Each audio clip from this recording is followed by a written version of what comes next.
As we age, life can start to feel a little different. Relationships that once seemed effortless may now feel a bit strained. Moments of connection with family, friends, or even neighbors might not come as often as they used to. Have you ever wondered why that is? It's not an easy thing to think about, but it's something we all go through. The truth is, growing older brings new challenges, and sometimes without realizing it, we might be contributing to the distance we feel in our relationships. But don't worry, this isn't about blame. It's about understanding. Many of the habits we develop over time are often well-intentioned, but can have unintended effects. Maybe you've noticed your children or grandchildren aren't calling as much, or family gatherings don't feel as warm as they used to. You might even think to yourself, what am I doing wrong? I've always tried to do my best for them. The good news is that you're not alone. And the fact that you're here today shows you're ready to take a step toward deeper, more meaningful connections. This journey we're about to take isn't about pointing fingers. It's about opening our hearts and minds to small changes that can make a big difference. Together, we'll explore 6 common habits that can unintentionally create barriers in our relationships. Some might surprise you, and others might feel very familiar. But here's the exciting part. We won't just identify these habits. We'll also discuss practical ways to adjust them and improve your relationships in ways you never imagined. If you haven't already, consider subscribing and hitting the notification bell so you'll be the first to know when a new video drops. Your support truly makes a difference. If you found value in this video, a like and share would mean a lot in helping me reach more people with these important lessons. And I'd love to hear from you.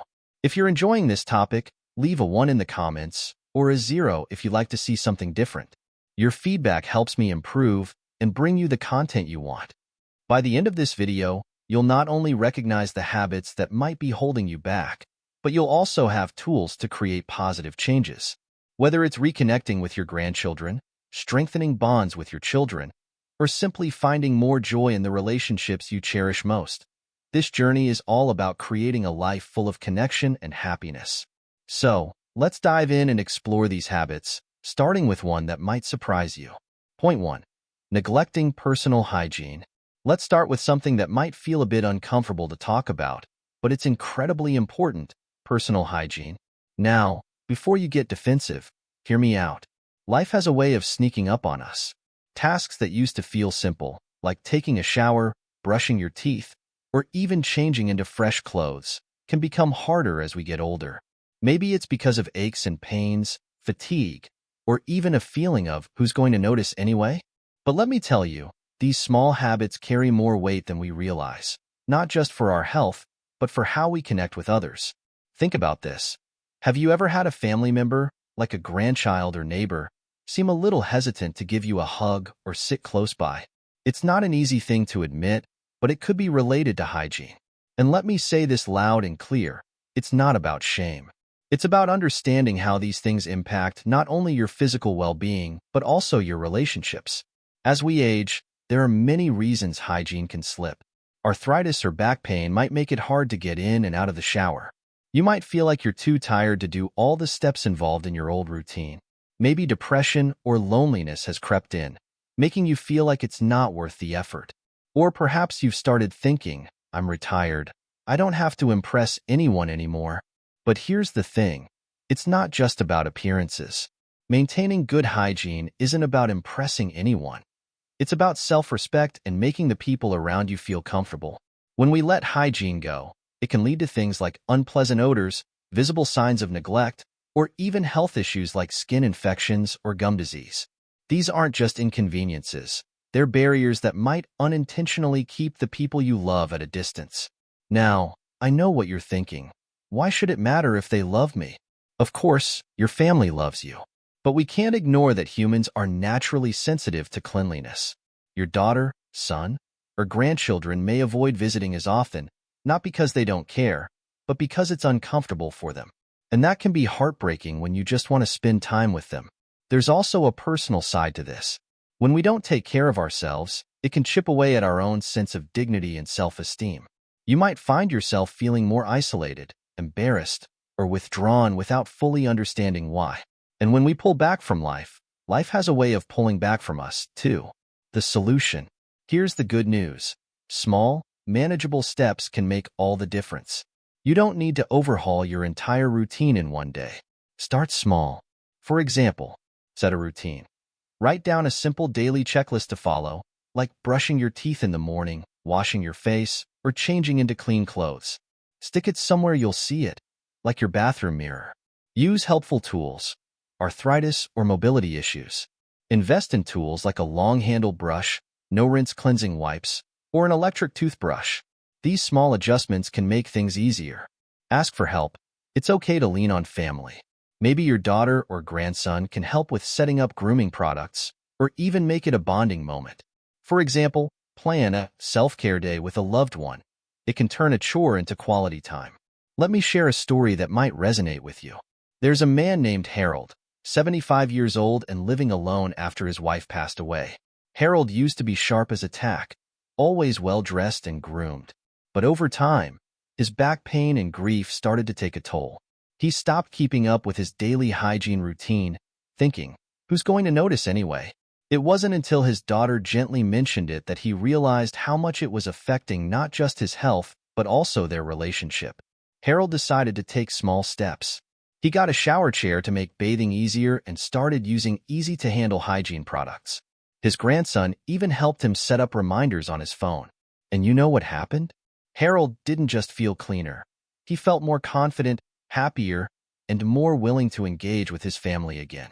What's one small change you could make to improve your daily routine? Maybe it's something simple like brushing your teeth twice a day or washing your face before bed. Or perhaps it's setting a specific time to take a shower. Whatever it is, I'd love to hear about it. Share your thoughts in the comments below. You never know how your story might inspire someone else to take that first step. At the end of the day, personal hygiene is about more than just being clean. It's about showing yourself and others that you care. It's about maintaining your dignity and strengthening the bonds with the people you love. Remember, taking care of yourself isn't selfish, it's a gift to everyone around you. So take that first step, no matter how small, and watch how it transforms your life and relationships. Point 2. Complaining about everything. Let's move on to the next habit that can unintentionally create distance in relationships: complaining. Now, before you think, "But I'm just sharing how I feel," let me explain. Complaining is something we all do from time to time. Life can be frustrating, and sometimes we just need to vent. But when it becomes a constant habit, it can start to wear down the people around us, no matter how much they love us. Take a moment and think.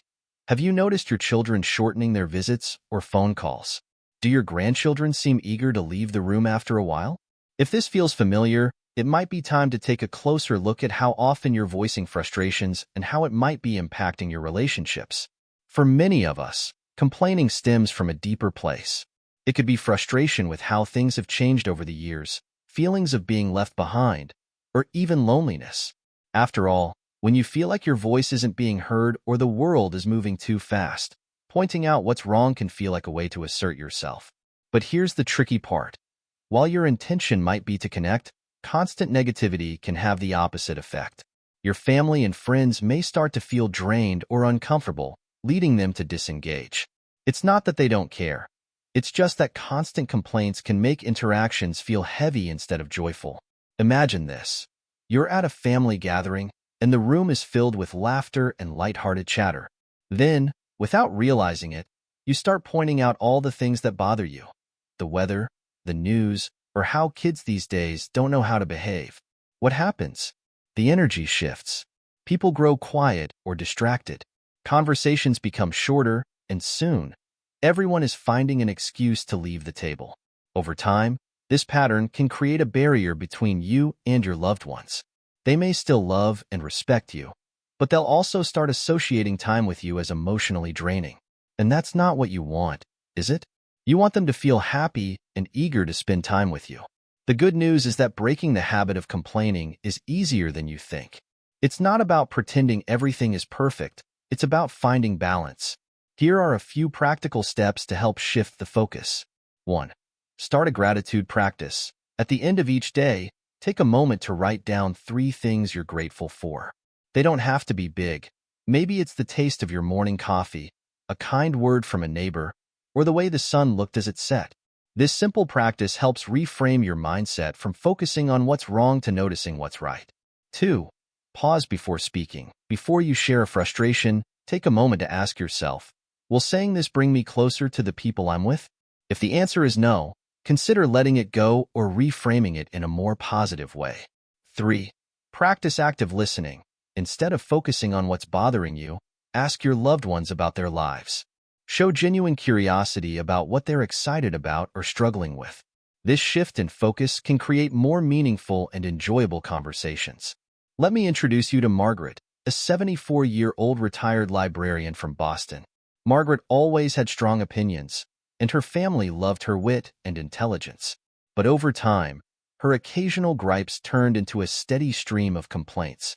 At every family gathering, she'd find something to criticize: the government, the weather, or the gadgets her grandchildren loved but she found baffling. At first, her family brushed it off. "That's just Grandma being Grandma," her grandson Ben would say. But eventually, they started pulling away. Her daughter-in-law began retreating to another room during visits, and her son started avoiding phone calls. Margaret felt the growing distance but didn't understand why. Her turning point came when Ben, in his usual candid way, said, "Grandma, I love you, but it's hard to be around when you're always upset about something." At first, Margaret was hurt, but as she reflected, she realized Ben was right. She decided to make a change. Margaret started keeping a gratitude journal, writing down 3 things she appreciated every day. She also made a conscious effort to ask her family more questions about their lives and to listen without interrupting. Slowly but surely, the atmosphere at family gatherings began to shift. Margaret's laughter became more frequent than her complaints, and her relationships grew stronger than ever. At the heart of it, life is too short to focus on what's wrong. Shifting your perspective toward positivity doesn't just improve your relationships, it improves your own emotional well-being. It creates an atmosphere of joy and connection that draws people closer to you. And isn't that what we all want? So, take a deep breath, let go of the little frustrations, and start noticing the beauty around you. You'll find that life feels lighter, your relationships feel richer, and your days feel more fulfilling. Ready for the next habit? Let's keep going. Point 3. Dominating the conversation. Now let's talk about a habit that many of us fall into without even realizing it: dominating conversations. Sharing stories and life experiences is a wonderful thing.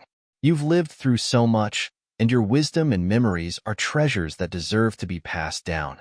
But here's the tricky part. If those stories take over every conversation, it can leave others feeling like they're not being heard.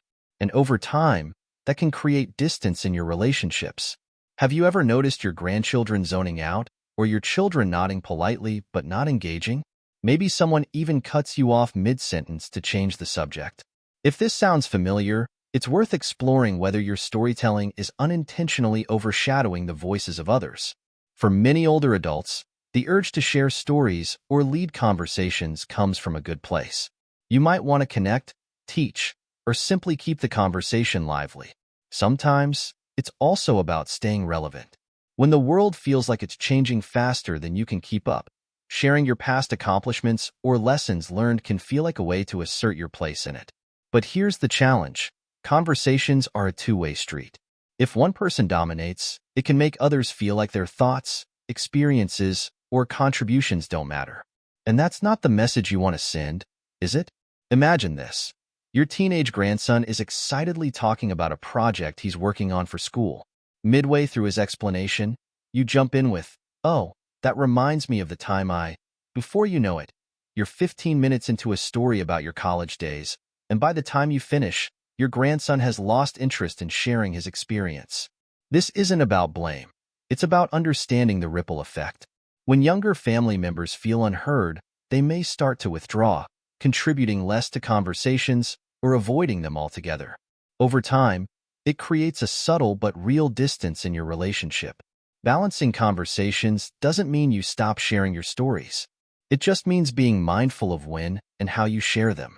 Here are some tips to help. 1. Practice active listening.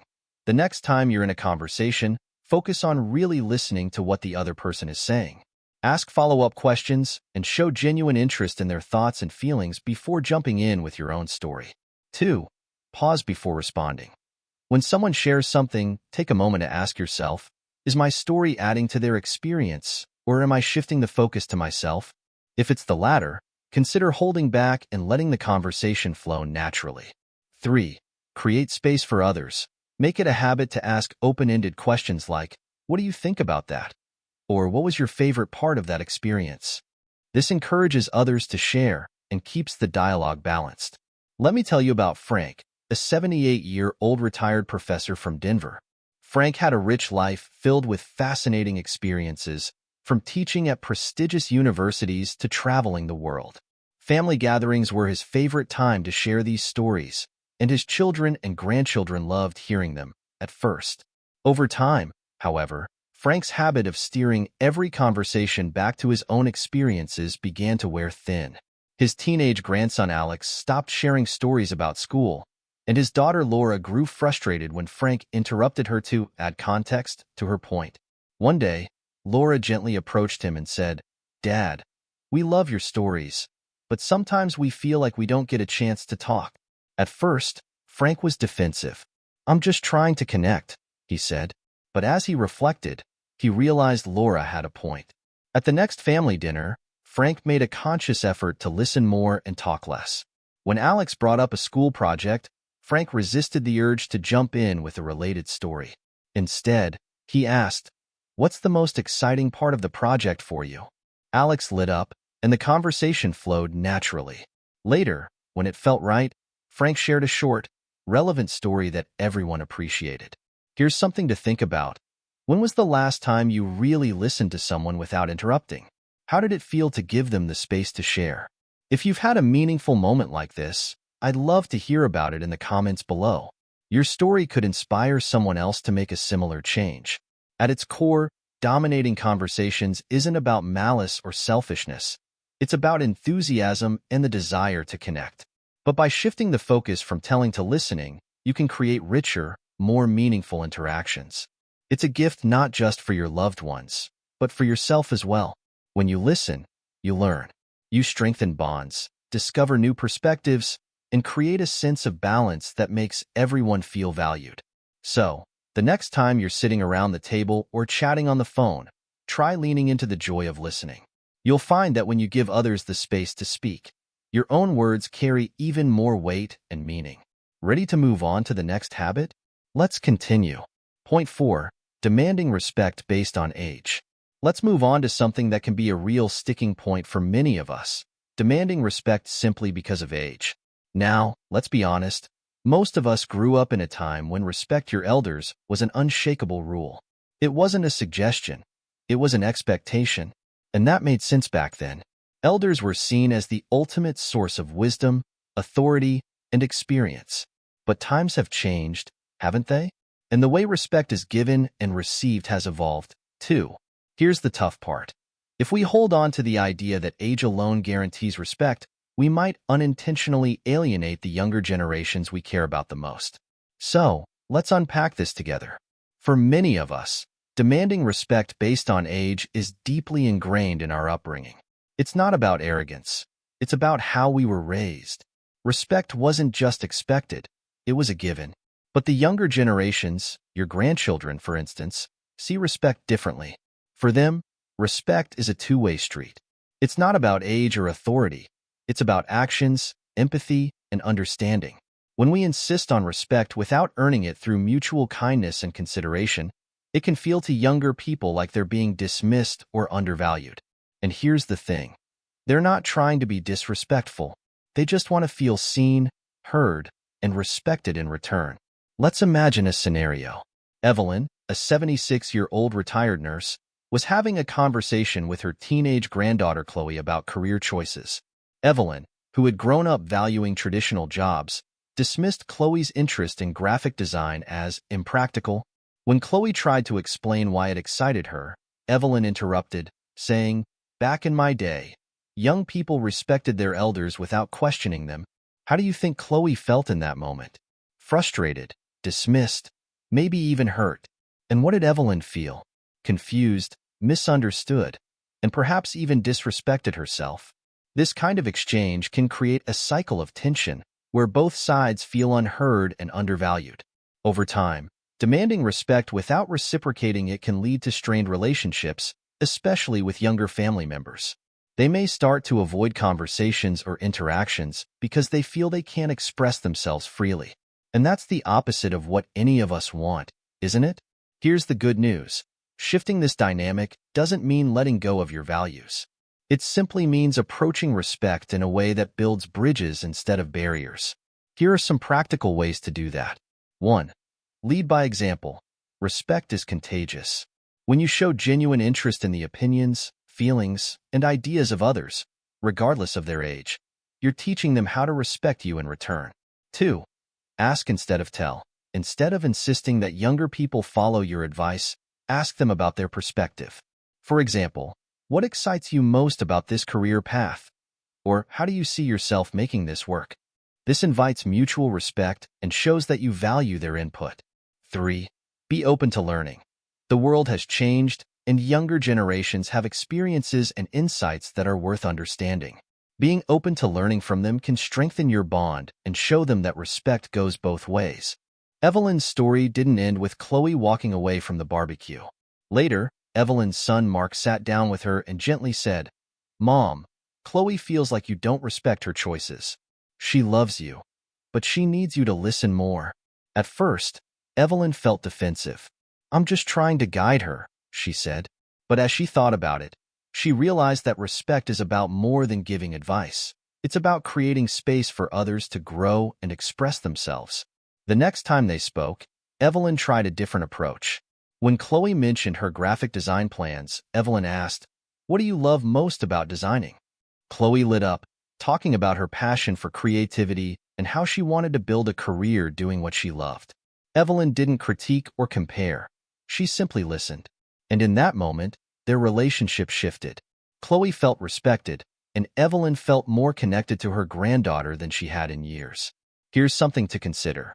When was the last time you truly listened to someone younger than you without offering advice or critique? How did it feel?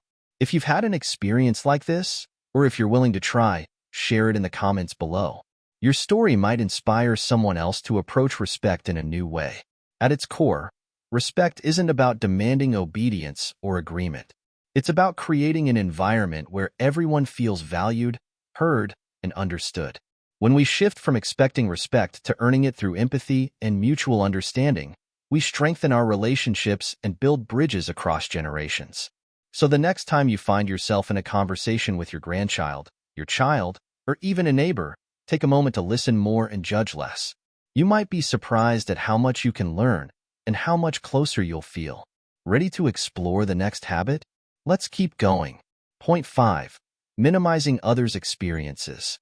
Let's talk about something that can be easy to overlook but can have a big impact: minimizing the experiences of others. This one happens more often than we might realize, and it usually comes from a good place. After all, you've lived through a lifetime of challenges, lessons, and victories. When someone younger shares their struggles, it's natural to think, "Oh, that's nothing compared to what I've been through." But here's the thing. To them, it's not nothing. It's their whole world in that moment. Think about it. Have you ever caught yourself saying something like, "When I was your age, I had it much harder," or "You'll understand when you're older"? These words might feel like wisdom, but to the person hearing them, it can feel dismissive or invalidating. And that can create a wall between you and the people you love. For many of us, this habit comes from a place of perspective. You've been through so much: financial struggles, health challenges, raising a family. When you compare your life's biggest hurdles to what a younger person is dealing with, their struggles might seem small in comparison. But here's the key. It's all about context. Every stage of life comes with its own unique challenges. What feels overwhelming to a teenager or young adult might not seem like a big deal to you, but it's very real to them. When we minimize their experiences, even unintentionally, it can make them feel unheard, unsupported, and even dismissed. And that's not what any of us want, is it? Let me share a story. Robert, a 72-year-old retired engineer from Dallas, loved talking to his granddaughter Emily, a 20-year-old college student. One day, Emily confided in him about how stressed she felt juggling her studies, part-time job, and social life. Without thinking, Robert responded, "That's nothing. When I was your age, I worked full-time, went to school at night, and still took care of my younger siblings. You've got it easy." Robert meant well. He wanted to reassure Emily that she could handle it. But instead, his words made her feel dismissed, as if her struggles weren't valid. Over time, Emily stopped opening up to her grandfather. She didn't feel like he understood or cared about what she was going through. This is the ripple effect of minimizing someone's experiences. It doesn't just hurt their feelings in the moment, it can create distance in the relationship. They might stop sharing with you, and the emotional connection weakens. The good news is that this habit is easy to change with a little awareness and intention. Here are some practical ways to approach conversations differently. 1. Validate their feelings. Instead of comparing their struggles to your own, acknowledge what they're feeling.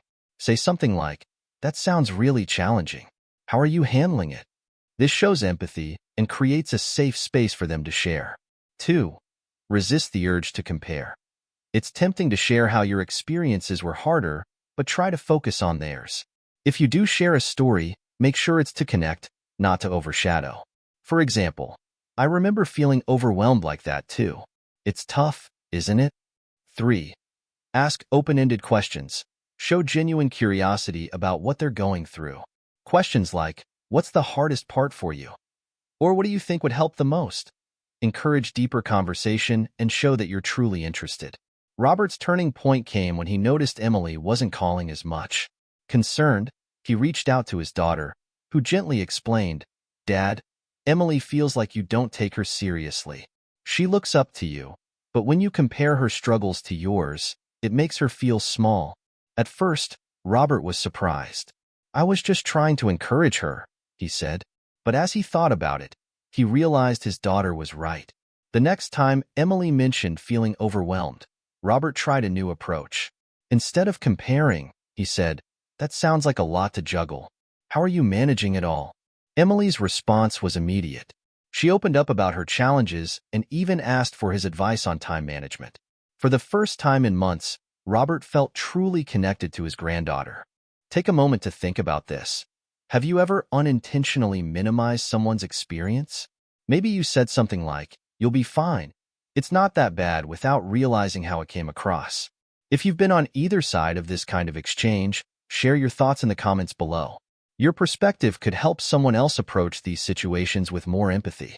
At its core, validating others' experiences is about respect and connection. It's about recognizing that every person's journey is unique, and their struggles are just as real to them as yours were to you. When you take the time to listen and acknowledge their feelings, you're building a bridge of understanding that strengthens your relationship. So the next time someone shares their worries or challenges with you, resist the urge to compare. Instead, lean in with empathy and curiosity. You'll find that the connection you create is more powerful than any advice or comparison you could offer. Ready to dive into the next habit? Let's keep going.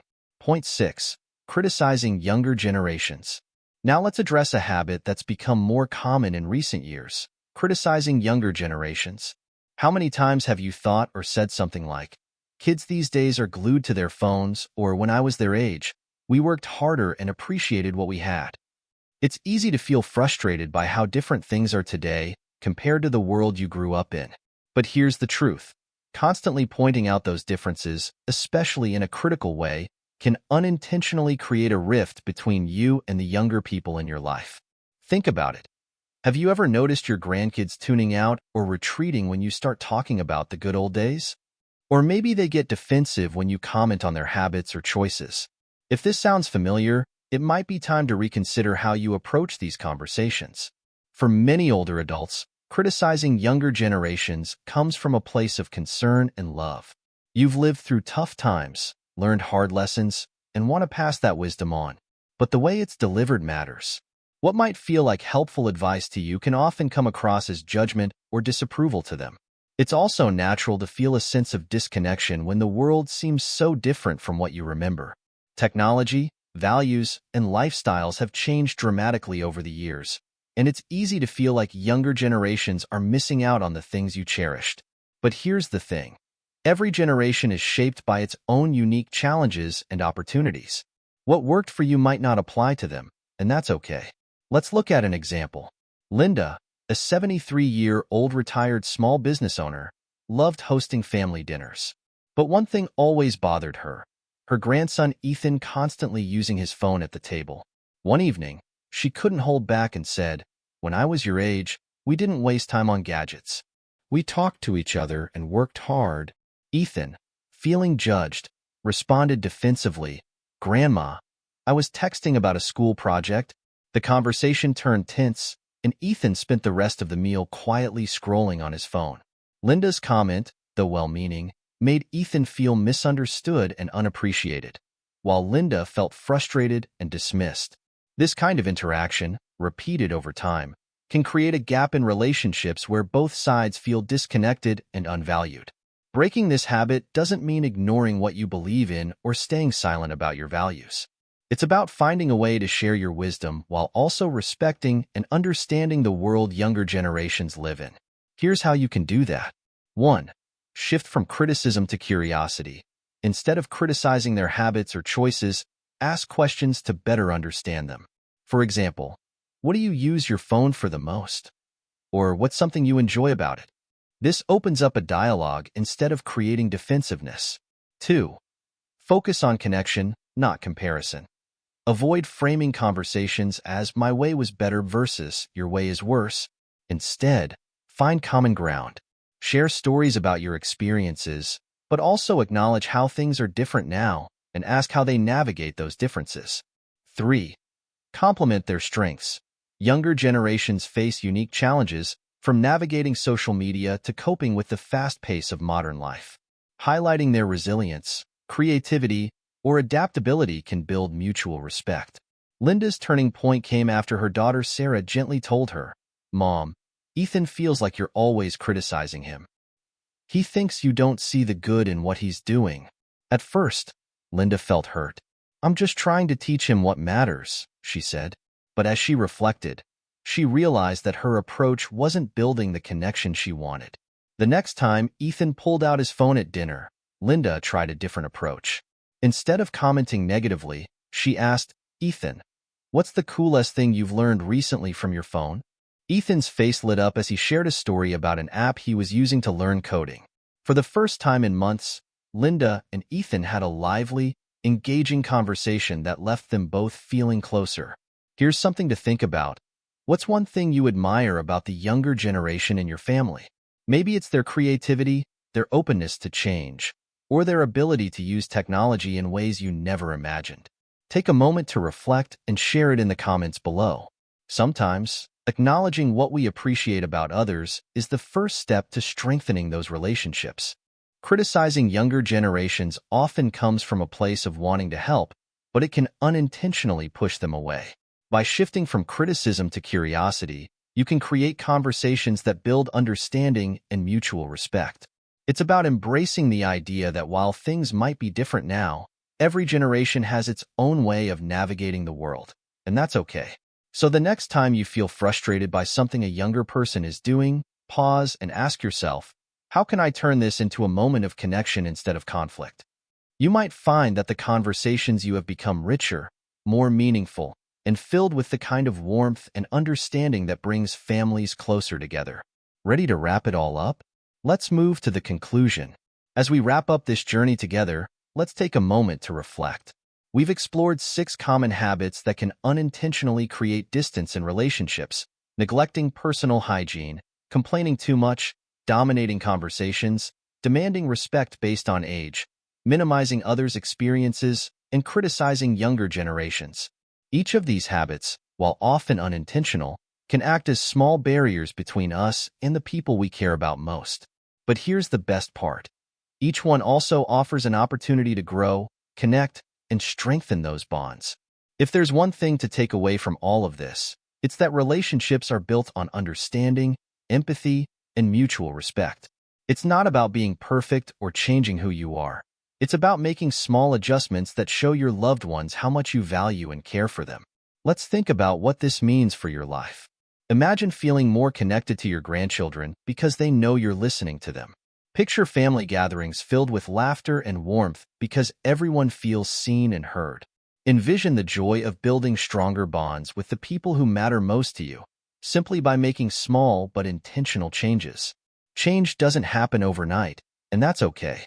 The important thing is to take the first step. Whether it's asking more questions, listening more than you speak, or showing curiosity instead of criticism, every effort you make brings you closer to the relationships you want. Life is too short to let misunderstandings or habits stand in the way of love and connection. By recognizing and addressing these behaviors, you're not just improving your relationships, you're creating a legacy of warmth, understanding, and mutual respect that your family will cherish for years to come. Now, I have one last question for you. What's the one thing you're going to take from this discussion and apply to your relationships? Maybe it's listening more, practicing gratitude, or simply showing more patience. Whatever it is, I'd love for you to share it in the comments below. Your insight might inspire someone else to make a positive change in their own life. And if you found value in this conversation, don't forget to like, share, and subscribe. By joining this community, you'll never miss another discussion designed to help you build deeper, more fulfilling relationships and live a happier, more connected life. Thank you for taking this journey with me. Remember, it's never too late to grow, learn, and connect. You have so much to offer the people around you, and with just a little effort, you can make every moment with them more meaningful. Until next time, take care and keep building those beautiful connections.